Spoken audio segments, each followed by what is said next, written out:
नमस्कार दर्शकों, मेरी चैनल पर आपका स्वागत है। आज के वीडियो में मैं वास्तुशास्त्र के कुछ मुद्दों पर रोशनी डालूंगी। आदिकाल से ही वास्तु शास्त्र प्रचलित है। जब इंसान कोई आवास बनाता है, चाहे वो बहुत बड़ी इमारत हो या वो कुटिया हो या कोई बहुत बड़ा महल हो, लेकिन वह सिर्फ चार दीवार ना होकर रहने वालों के भाव, उनकी इच्छाएं, उनकी आकांक्षाएं उससे जुड़ी होती है। हमेशा से ही आवास में रहने वालों की भावनाएं बहुत ही डीपली जुड़ी होती है। पहले के आवास की डिजाइन बहुत अलग होती थी।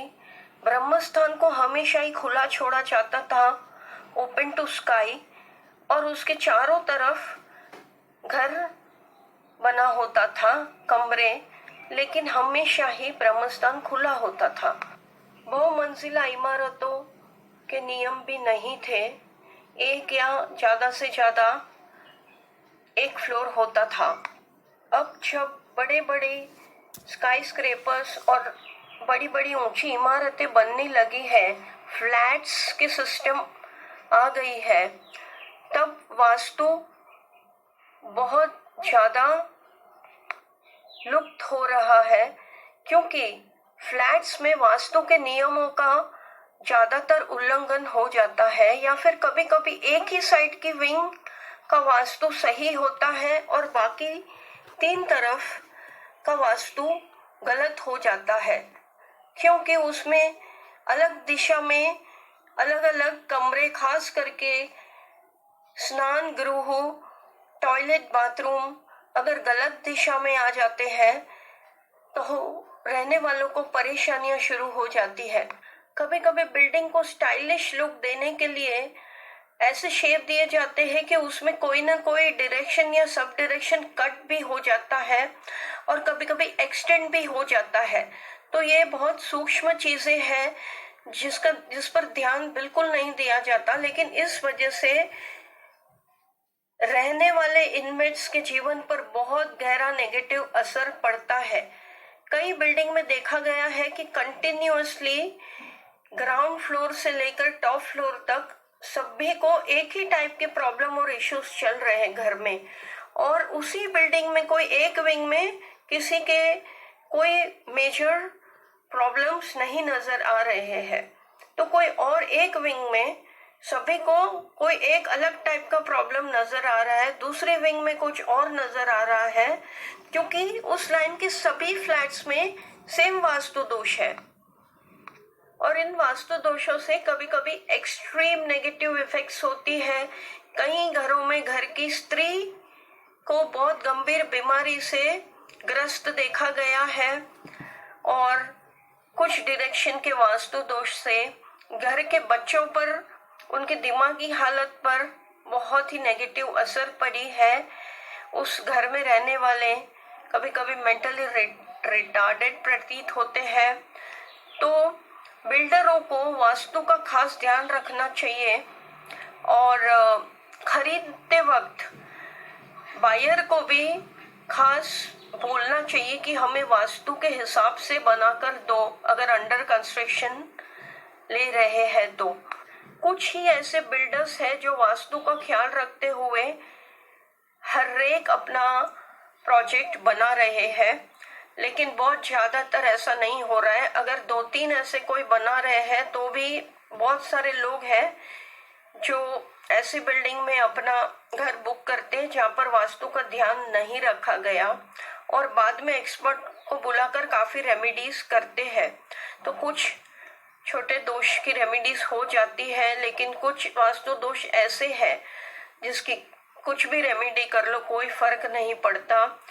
ब्रह्मस्थान में अगर बहुत बड़ा वास्तु दोष पड़ जाता है और जिसका कोई रेमेडी करने का रास्ता ही नहीं बचता, जैसे कि कोई पिलर या ऐसी कोई भी वास्तु दोष आ जाती है, तो अगर कोई ट्रीटमेंट नहीं होती तो फिर गंभीर परेशानियों से इनमेट्स को जूझना पड़ता है।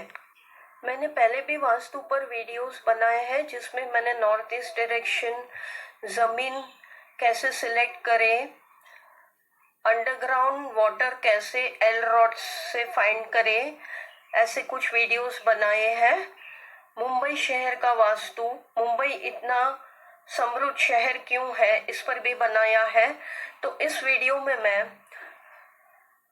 हम पेड़ या कोई ऐसे झाड़ वनस्पति देखकर जमीन में पानी है या नहीं ये कैसे पता लगा सकते हैं, इस पर मैं रोशनी डालूंगी। क्योंकि हमारे ऋषि मुनि के पास कोई गैजेट्स नहीं थे, फिर भी वह मट्टी टेस्ट करके उस जमीन की मट्टी को छूकर उसके रंग से इस जमीन में पानी बोरवेल या कुआं बनाने को मिलेगा या नहीं ये बता पाते थे। फिर वहां पर किस तरह के झाड़ पानी नहीं है तो भी अपने आप ही फलित हो रहे हैं, इन सब पेड़ों को देखकर वो बता देते थे कि यहाँ पर खोदने से पानी मिलेगा। क्योंकि जब कंस्ट्रक्शन शुरू होता है तो पहले कुआं या बोरवेल वहां पर बनाया जाता है और कितने फुट नीचे पानी मिलेगा ये भी वह बता पाते थे झाड़ को देखकर। छोटे या बड़े झाड़, कोई कंटीले झाड़ कांटा वाले, तो इससे हम जजमेंट कैसे लगाएं कि पानी मिलेगा या नहीं इस जमीन में।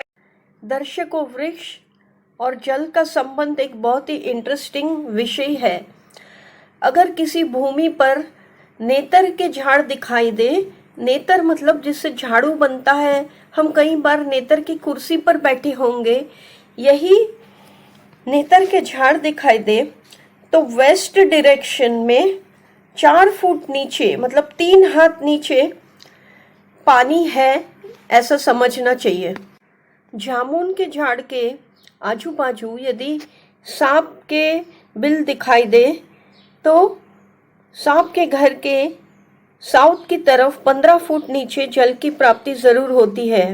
दर्शकों, किसी जमीन में निर्गुंडी या नगोड़ा भी बोलते हैं इसे, उसके झाड़ दिखाई दे तो उसे उस झाड़ से 4 फुट दूर दक्षिण दिशा में कहीं पे चींटी या सांप का बर्रो दिखाई दे तो उस जमीन में 30 फुट नीचे पानी मिलता है।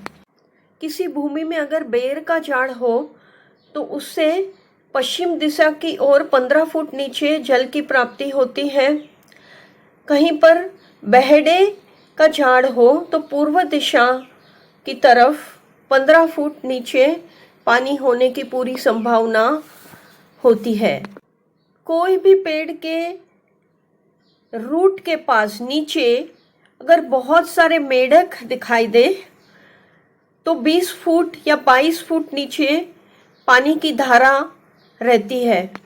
किसी भी महुड़ा के पेड़ के नीचे नॉर्थ दिशा की तरफ मतलब उत्तर दिशा की तरफ अगर सांप का बिल दिखाई दे तो 5 फुट नीचे या ज़्यादा से ज़्यादा 7 साढ़े 7 फुट नीचे पानी मिल जाता है।